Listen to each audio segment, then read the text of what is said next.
ዓለማችን በአሁኑ ሰዓት የምትገኝበት የታሪክ ምዕራፍ እጅግ አስፈሪ ውስብስብና የጦርነት ደመና በየአቅጣጫው ያጠላበት ነው። የዓለም የኃይል ሚዛን እንደ አዲስ እየተቀረጸ ባለበት በዚህ ወቅት ከቴሄራን እስከ ዋሽንግተን ከኪየቭ እስከ ፒዮንግያንግ የተዘረጋው የዲፕሎማሲና የጦርነት ቼዝ ጨዋታ የሰው ልጅን የህልውና አቅጣጫ ሊቀይር ወደሚችል አዘቅት ውስጥ እየገባ ይገኛል። ከተለያዩ የዓለም ማዕዘናት የሚወጡ ዘገባዎች የሚያሳዩት አንድ አብይ ሀቅ ቢኖር ጦርነት ዳርቻ እንደሌለውና አንዱ የዓለም ጥግ ሲደማ ሌላኛው ሰላም ሊያገኝ እንደማይችል ነው። የትንታኔ በመካከለኛው ምስራቅ እያንገበገበ ካለው የእሳት ነበልባል አንስቶ የዩክሬንን ያልተጠበቀ ጣልቃ ገብነት አልፎ በሰሜን ኮሪያ እያገሳው ዳለው የባህር ላይ ውጥረት ይወስደናል። ይህ ቮይስ ኦፍ ኢትዮጵያ ዓለም አቀፍ ትንታኔ ነው። የዓለምን ፖለቲካ በሰፊው የምንዳስስበት መድረክ። ለቻናላችን አዲስ የሆናችሁ ሰብስክራይብ በማድረግ አብራችሁን ቆዩ።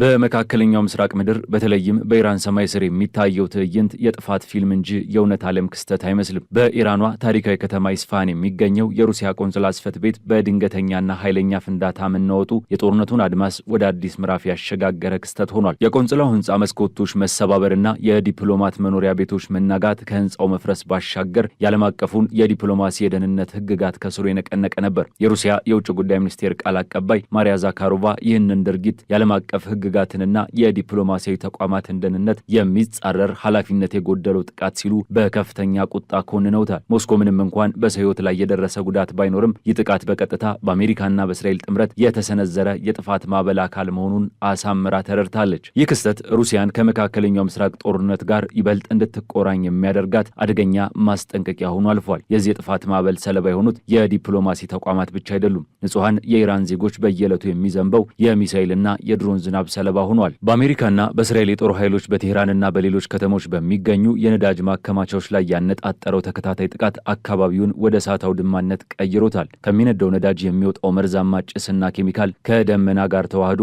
አሲዳማ ዝናብ ሆኖ በከተሞች ላይ ሲዘንብ የህዝቡ ጤና ክፉኛ እየጎዳ ይገኛል። ህጻናት፣ አረጋውያንና ነፍሰ ጡር እናቶች የመተንፈሻ አካላት ችግር ገጥሟቸው በየሆስፒታሉ ሲሰቃዩ ማየት የጦርነቱን አረመኔያዊ ገጽታ ፍንትው አድርጎ ያሳያል። የኢራን ቀይ ጨረቃ ማህበር ሰራተኞች በፈረሱ ህንፃዎች መሃል ህይወትን ለማትረፍ የሚያደርጉት ሩጫና የንጹሐን ደም በየመንገዱ መፍሰስ የተባበሩት መንግስታት ድርጅት የጸጥታው ምክር ቤት ጣልቃ እንዲገባ ኢራን አጥብቃ እንድትወተውት አስገድዷታል። በተባበሩት መንግስታት ድርጅት የኢራን አምባሳደር አሚር ሰይድ ኢራቫኒ በመድረኩ ላይ ቆመው የጸጥታው ምክር ቤት ዝምታ በከፍተኛ ቃላት ሲኮንኑ የዓለምን ህሊና የሚሞግት ጥያቄ አነስተዋል። ዛሬ በእኛ ላይ የደረሰው አሰቃቂ ጥቃት ነገ በማንኛውም ሉዓላዊ ሀገር ላይ ሊደርስ ይችላል በማለት አሜሪካና እስራኤል እየፈጸሙት ያለውን ተግባር የጭካኔና የጥፋት ጦርነት ሲሉ ገልጸውታል። ሆኖም የጸጥታው ምክር ቤት በሀያላኑ ሀገራት ፖለቲካዊ ሽኩቻ ተጠፍሮ ተጨባጭ ውሳኔ ማሳለፍ ተስኖት የቃላት ልውውጥ መድረክ ብቻ ሆኖ ቀርቷል። ይህ ዝምታ አሜሪካና እስራኤል ጥቃታቸውን አጠናክረው እንዲቀጥሉ አረንጓዴ መብራት የሰጠ ያህል ተቆጥሯል። በተለይም አሜሪካ በዋነኛ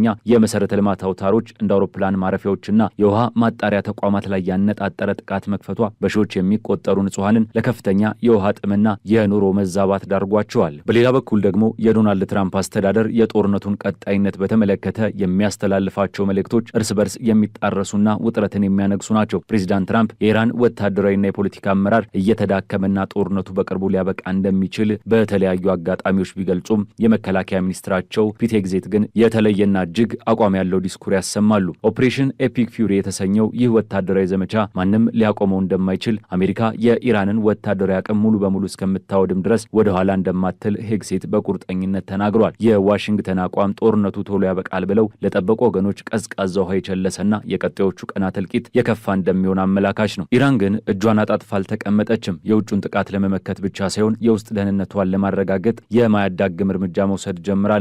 አዲሱ የኢራን ጠቅላይ መሪ ሙጅተባ ካሚኔ ወደ ስልጣን እንደመጡ ካደረጓቸው ቁልፍ ተግባራት አንዱ በሀገሪቱ ውስጥ ተሰግስጎ የነበረውንና ለአሜሪካና እስራኤል መረጃ ያቀብል የነበረውን የስለላ መረብ በቁጥጥር ስር መዋል ነው። የኢራን የስለላና ደህንነት ተቋም ከስለላ በላይ የሚሆኑ ቁልፍ ሰዎች ሚሳይሎችን በቁጥጥር ስር መዋሉን ሲያሳውቅ ይህ መረብ መበጠሱ ለእስራኤልና አሜሪካ የስለላ ኦፕሬሽን ትልቅ ኪሳራ መሆኑ ተዘግቧል። ይህ ብቻ ሳይሆን ኢራን በአጸፋዊ ምላሿ የባህር ማዶ ጥቃቶችን እያስተባበረች መሆኑን የሚያሳዩ መረጃዎች ወጥተዋል። በካናዳ ቶሮንቶ በሚገኘው የአሜሪካ ቆንስላ እንዲሁም በኖርዌይ ኦስሎ በሚገኘው ኤምባሲ ላይ የተሰነዘሩት ሚስጥራዊ ጥቃቶች የኢራን የእንቅልፍ ሴሎች በምዕራቡ ዓለም ውስጥ መንቃት መጀመራቸውን የሚያመላክቱ አደገኛ ምልክቶች ናቸው። እነዚህ ጥቃቶች የጦርነቱን አውድማ ከመካከለኛው ምስራቅ አሸዋ ወደ ምዕራቡ ዓለም በረዶ ያሸጋገሩና አሜሪካ የቱንም ያህል ርቃ ብትገኝ ከበቀል ማምለጥ እንደማትችል የተላለፉ መልእክቶች ናቸው። የኢራን እስላማዊ አብዮታዊ ዘብ ደግሞ ትራምፕ ጦርነቱ እያለቀ ነው ለሚለው ንግግር መሳለቂያ ምላሽ ሰጥተዋል። ጦርነቱ መቼ እንደሚያልቅ የምንወስነው እኛ ነን እንጂ እናንተ አይደላችሁም በማለት የውጊያ ቀጠናውን አድማስ እንደሚያሰፉ ዝተዋል። ኢራን በያዘቻቸው ዘመናዊ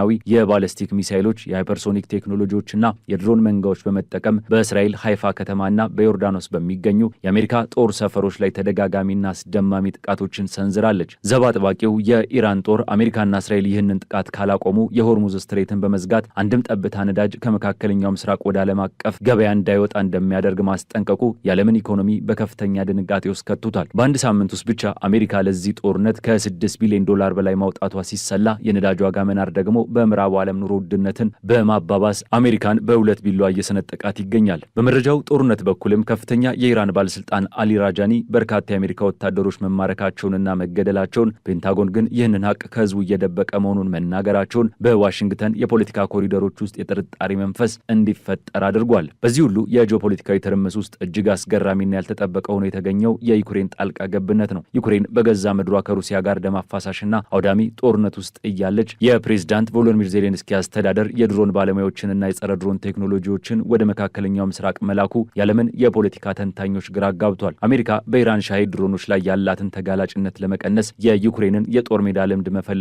የአደባባይ ሚስጥር ቢሆንም ዩክሬን ይህንን ጥያቄ በፍጥነት ተቀብለ ኃይሏን ማሰማራቷ በስተጀርባው ጥልቅ የፖለቲካ ቁማር አለው። ዜሌንስኪ የትራምፕ አስተዳደር ለዩክሬን የሚያደርገውን የጦር መሳሪያ ድጋፍ እንዳያቋርጥና በሩሲያ ፊት የሰላም ስምምነት ብለው ዩክሬንን አሳልፈው እንዳይሰጡ ለማድረግ ኬቭ ለአሜሪካ እጅግ ታማኝና አስፈላጊ አጋር መሆኗን በተግባር ለማሳየት የተጠቀሙበት ስትራቴጂ ነው። በመካከለኛው ምስራቅ አሜሪካ ከኢራን ድሮኖች እንጠብቃለን፣ እናንተ ደግሞ በምስራቅ አውሮፓ ከሩሲያ ጠብቁን የሚል ያልተጻፈ የውል ሰነድ በሁለቱ ሀገራት መካከል እየተረቀቀ ይመስላል። ሆኖም ይህ ውሳኔ ዩክሬን በገዛ ሀገሯ የሚያስፈልጋት ወሳኝ አየር መከላከያ አቅም እንዳያዳክምባት ከፍተኛ ስጋትን ደቅኗል። የመካከለኛው ምስራቅ ጦርነት ዜናዎች የዓለምን ጆሮ አግተው በያዙበት በዚህ ወቅት በሩቅ ምስራቅ በኩል የሰሜን ኮሪያው መሪ ኪም ጆንግ ኡን የፈጠሩት የባህር ላይ ወታደራዊ ንቅናቄ ሌላው የዓለም ስጋት ሆኖ ብቅ ብሏል። ሰሜን ኮሪያ በታሪኩ አይታው በማታውቀው ፍጥነት የባህር ኃይሏን በማዘመን ላይ ትገኛለች። ኪም ጆንግ ኡን አዲሱን ቾሄዮን የተሰኘውና ኒኩለር ተሸካሚ ሚሳይሎችን ማስወንጨፍ የሚችለውን ግዙፍ የጦር መርከብ አስመርቀዋል። ይህ ብቻ ሳይሆን እንደ አውሮፓውያን አቆጣጠር እስከ 2032 ድረስ 12 መሰል ግዙፍ የጦር መርከቦችን በመገንባት የሰሜን ኮሪያን የባህር ኃይል ከሩሲያ ከፈረንሳይና ከእንግሊዝ የባህር ኃይሎች ልቆ እንዲገኝ የማድረግ ግዙፍ ራዕይን አቅደዋል። ይህ ወታደራዊ መነቃቃት የመጣው አሜሪካና ደቡብ ኮሪያ ፍሪደም ሺልድ የተሰኘ ዓመታዊ ጋራ ወታደራዊ ልምምድ በጀመሩበት ወቅት በመሆኑ ውጥረቱን ይበልጥ አባብሶታል። የኪም ጆንግ ኡን እህትና ተጽዕኖ ፈጣሪዋ ፖለቲከኛ ኪም ዮን ጆንግ ይህ የአሜሪካና የደቡብ ኮሪያ ልምምድ በቀጥታ ፒዮንግያንግን ለመውረር የሚደረግ ዝግጅት ነው በማለት ሰሜን ኮሪያ የኒኩለር አቅሟን ከመቼውም ጊዜ በላይ እንደምታጠናክር ዝተዋል። የሰሜን ኮሪያ የጦር መርከቦች ከኮሪያ ልሳነ ምድር አልፈው በፓሲፊክ ውቅያኖስ ላይ ኃይላቸውን ማሳየት መጀመራቸው የዓለምን የኃይል ሚዛን ወደ ምስራቁ ዘመም እንዲል እያደረገው ነው። እነዚህ በተለያዩ አህጉራት የሚፈጸሙት ድርጊቶች በገመድ የተገመዱ የአንድ ትልቅ ታሪክ ምዕራፍ ናቸው። አሜሪካ በኢራን ላይ የምታደርገው ጦርነት ኢኮኖሚዋን ሲያደማው፣ ሩሲያ በዩክሬን በኩል እፎይታ እንድታገኝ በር ከፍቶላታል። ዩክሬን ደግሞ የአሜሪካን ትኩረት ላለማጣት ጦሯን ወደ አረቢያ በረሃዎች ስትልክ፣ ሰሜን ኮሪያ ይህንን የሀያላኑን መከፋፈል እንደ መልካም አጋጣሚ ተጠቅማ የባህር ላይ ግዛቷን እያስፋፋች ነው። ዓለም አቀፉ ማህበረሰብ፣ የተባበሩት መንግስታት ድርጅትና የዓለም አቀፍ ህግጋት የሸረሪት ድር ያህል ጥንካሬ ባጡበት በዚህ ዘመን ጉልበትና የጦር መሳሪያ ዲፕሎማሲውን ቋንቋ ተክተውታል። ከኢስፋሃን የፈነዳው ቦምብ፣ በቴሄራን የነዳጅ ማከማቻዎች የተነሳው እሳት፣ በአሜሪካ የገንዘብ ግምጃ ቤት የሚታየው መመናመን፣ ከዩክሬን የተላኩት ድሮኖችና በፓሲፊክ ውቅያኖስ ላይ የሚንሳፈፉት የሰሜን ኮሪያ የጦር መርከቦች ሁሉም የሚነግሩን አንድ እውነት አለ። የድሮው የዓለም ስርዓት አክትሟል። አዲሱ ስርዓት ደግሞ ገና በእሳትና በደም እየተጻፈ ነው። የሰው ልጅ በዚህ የጦርነትና የጥላቻ ዙሪት ውስጥ ገብቶ ሲዋከብ እያንዳንዱ የተተኮሰች ጥይትና የተወነጨፈች ሚሳኤል የነገን የታሪክ መጽሐፍ በቀለም ሳይሆን በደም እየከተበች መሆኑን ልብ ሊባል ይገባል። ይህ እርስ በርስ የተሳሰረ ከዳር እስከ ዳር የተያያዘ የጦርነት ትርምስ በሰላም ጠረጴዛ ላይ ካልተቋጨ በቀር የዓለማችንን መጻኢ ዕድል ወደማይቀለበስ ጨለማ ውስጥ ሊከተው እንደሚችል የታሪክ ተንታኞች በከፍተኛ ስጋት እየተነበዩ ይገኛሉ።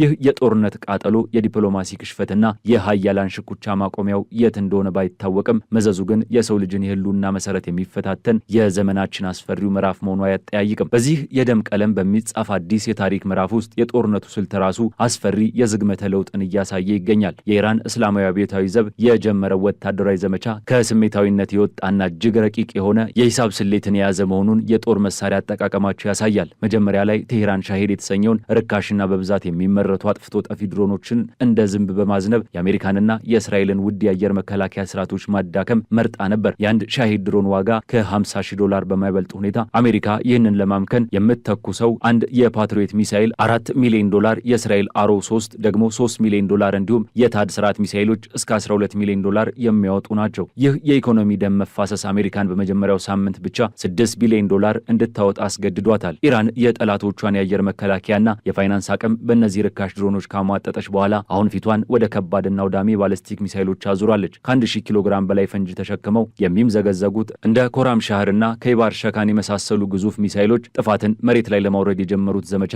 ጦርነቱን ወደማይቀለበስ እልቂት አሸጋግሮታል። ወደ ቴሄራን የፖለቲካ ጓዳ ስንዘልቅ ደግሞ የአመራር ለውጡ ያመጣው የስትራቴጂ ሽግግር ግልጽ ሆኖ ይታየናል። የቀድሞ ጠቅላይ መሪ አያቶላህ አሊ ካሚኒ ይከተሉ የነበረው የስትራቴጂካዊ ትዕግስት ፖሊሲ በአዲሱና ወጣቱ መሪ ሞጅታባ ካሚኒ ተሽሮ በከፍተኛ የማጥቃት ስሜት ተተክቷል። ሞጅታባ ስልጣን እንደጨበጡ በውስጥ ሀገር 30 የተረጋገጡ የአሜሪካና የእስራኤል ሰላዮችን በአንድ ጀንበር በቁጥጥር ስር መዋላቸው የደህንነት መዋቅሩን ምን ያህል ትኩረት እንዳደረጉበት ያሳያል። የኢራን የውጭ ጉዳይ ሚኒስትር አባስ አራቺ አሜሪካ የጀመረችውን ኦፕሬሽን ኤፒክ ፉሪ በምጸት አገላለጻቸው ኦፕሬሽን ኤፒክ ሚስቴክ ታላቁ ታሪካዊ ስህተት ሲሉ መሰየማቸው ኢራን የደረሰባት ጥቃት ለመበቀል ብቻ ሳይሆን አሜሪካን ከመካከለኛው ምስራቅ ጠራርጎ ለማስወጣት የቆረጠችበት መሆኗን ያመላክታል። ይህ ጠንካራ አቋም አሜሪካ እስካሁን በምትተማመንበት ወታደራዊ ልዕልናዋ ላይ የተቃጣ ኃይለኛ የስነ ልቦና ጦርነት ጭምር ነው። በዋሽንግተን በኩል ያለው እውነትም በጭስ የተሸፈነ ነው። ፔንታጎንና የሴንትኮም ባለስልጣናት ምንም እንኳን የኢራን ጥቃቶችን እያሸነፍን ነው ብለው መግለጫ ቢሰጡም ከመጋረጃ ጀርባ ያለው ሀቅ ግን ሌላ ነው። በኩዌትና በሳውዲ አረቢያ በሚገኙ የአሜሪካ የጦር ሰፈሮች ላይ ኢራን በወሰደችው የቅጣት እርምጃ ቢያንስ 8 የአሜሪካ ወታደሮች መገደላቸውን የሚያሳዩ ሾልኮ የወጡ መረጃዎች በአሜሪካ ሕዝብ ዘንድ ቁጣን እያጫሩ ነው። የኢራኑ አሊ ላሪጃኒ የአሜሪካ ወታደሮችን ማርከናል፣ ሌሎችም ተገድለዋል፣ መንግስታችሁ ግን እውነቱን ደብቋችኋል በማለት የሰነዘሩት የፕሮፓጋንዳ ጦርነት ቃል በትራምፕ አስተዳደር ላይ የውስጥ ፖለቲካዊ ጫናን አበርትቷል። አሜሪካ በአንድ በኩል እየደማች፣ በሌላ በኩል ደግሞ ወታደሮቿንና የጦር መሳሪያ ማከማቻዎቿን እያጣች መሆኗ አጋሮቿ ሳይቀሩ በዋሽንግተን የጸጥታ ዋስትና ላይ እምነት እንዲያጡ እያደረጋቸው ነው። የዓለምን የቼዝ ጠረጴዛ ይበልጥ ውስብስብ ያደረገው የፕሬዝዳንት ዜሌንስኪ ውሳኔ ግን በታሪክ መዛግብት ላይ በጉልህ የሚሰፍር የፖለቲካ ቁማር ነው። ዩክሬን የራሷን ህልውና ለመጠበቅ ከምዕራባውያን የአየር መከላከያ ስርዓቶችን በምትለምንበት በዚህ ወሳኝ ሰዓት ምርጥ የተባሉትን የድሮን ባለሙያዎቿንና ጸረ ድሮን ቴክኖሎጂዎቿን በዮርዳኖስ ወደሚገኙ የአሜሪካ ጦር ሰፈሮች መላኳ ለብዙዎች ራስን የማጥፋት ያህል ሆኖ ታይቷል። ኒውዮርክ ታይምስ እንዳጋለጠው ይህ የሆነው በቀጥታ በፕሬዝዳንት ትራምፕ ግፊትና ልመና ነው። ዜሌንስኪ የትራምፕን ልብ ለማግኘትና የዋሽንግተንን የጦር መሳሪያ ቧንቧ ላለመዝጋት ይህንን አደገኛ እርምጃ ወስዷል። ሆኖም ይህ ውሳኔ ኬቭን ሰማይ ለሩሲያ ሚሳኤሎች ክፍት አድርጎታል። ቭላዲሚር ፑቲን ይህንን የዓለም ትኩረት መከፋፈልና የዩክሬንን ወታደራዊ አቅም መመናመን ከሩቅ ሆኖ በፈገግታ እየተመለከቱት ነው። አሜሪካ በመካከለኛው ምስራቅ አረንቋ ውስጥ መዘፈቋ ለሞስኮ ያለምንም ተጨማሪ ጥይት የተገኘ ታላቅ ስትራቴጂካዊ ድል ሆኖ ተመዝግቧል። ይህ በእንዲህ እንዳለ ከዓለም አቀፉ የመገናኛ ብዙሃን እይታ በመጠኑ ራቅ ብሎ በፓሲፊክ ውቅያኖስ ላይ አዲስ አውሎ ንፋስ እየተነሳ ነው። የሰሜን ኮሪያው መሪ ኪም ጆንግ ኡን የመካከለኛው ምስራቁን ምስቅልቅል እንደ ወርቃማ አጋጣሚ በመጠቀም የባህር ላይ ወታደራዊ ጡንቻቸውን እያፈረጠሙ ነው። የዩናይትድ ስቴትስና የደቡብ ኮሪያ ወታደራዊ ልምምድ ፒዮንግያንግን እንደማያስፈራት በተግባር ለማሳየት ኪም ጆንግ ኡን እንደ አውሮፓውያን አቆጣጠር እስከ 2032 ድረስ 12 ግዙፍ የጦር መርከቦችን በማሰማራት ከብሪታንያና ፈረንሳይ የባህር ኃይሎች የላቀ አቅም ለመገንባት መወሰናቸው የዓለምን የኃይል አሰላለፍ መልክ የሚቀይር ነው። እነዚህ መርከቦች የኒኩለር አቅም ያላቸው እንደ ህዋንሶንግ 11 አይነት ባለስቲክ ሚሳይሎችን የመሸከም አቅም ስላላቸው ሰሜን ኮሪያ የኮሪያን ልሳነ ምድር አልፋ አሜሪካን በቀጥታ የማጥቃት ስትራቴጂካዊ አቅሟን እያጎለበተች ነው። አሜሪካ በአንድ ጊዜ በመካከለኛው ምስራቅ ከኢራን ጋር፣ በአውሮፓ ከሩሲያ ጋር፣ በዩክሬን በኩል እና ደግሞ በፓሲፊክ ከሰሜን ኮሪያ ጋር መፋጠጧ የሮማን ኢምፓየር መውደቂያ ዋዜማን ለሚያስታውሱ የታሪክ ተመራማሪዎች ትልቅ ማሳያ ሆኗል። በአጠቃላይ ሲገመገም ዛሬ ላይ እያየን ያለነው የተበታተነ የሚመስለው ነገር ግን በጥብቅ የተሳሰረ የዓለም አቀፍ ቀውስ የሰው ልጅ የስልጣኔ ማማ ላይ ወጥቶ እንዴት በገዛ ቴክኖሎጂውና የፖለቲካ እብሪቱ ገደል ውስጥ ሊወድቅ እንደሚችል የሚያሳይ ህያው ትዕይንት ነው። አሜሪካ የዓለም ፖሊሲነት ሚናዋን ለማስጠበቅ የምታደርገው መፍጨርጨር፣ ኢራን በአዲሱ መሪዋ ስር ሉዓላዊነቷን ለማስከበር የጀመረችው የማያባራ የበቀል እርምጃ፣ ዩክሬን በሀያላን መሃል የህልውና ቁማር መጫወቷና ሰሜን ኮሪያ የፓሲፊክ ውሃ በኒኩለር የጦር መርከቦች ለማስገበር ማኮብኮቧ፣ እነዚህ ሁሉ የሚያመላክቱት የዓለም መድረክ የዲፕሎማሲ ቦታ መሆኑ መሆኑ አብቅቶ የጡንቻ መለኪያው ድማ መሆኑን ነው። ሚሳኤሎች ሰማዩን እየቀደዱ ሲበሩ፣ የኢኮኖሚ አውታሮች ሲወድሙና የንጹሃን ደም ሲፈስ የዓለም አቀፉ ማህበረሰብ የሚጠብቀው አንድ ተአምር ብቻ ነው። ይኸውም የሰው ልጅ ሙሉ በሙሉ ከመጥፋቱ በፊት ከዚህ የእብደት ጉዞ የሚመልሰው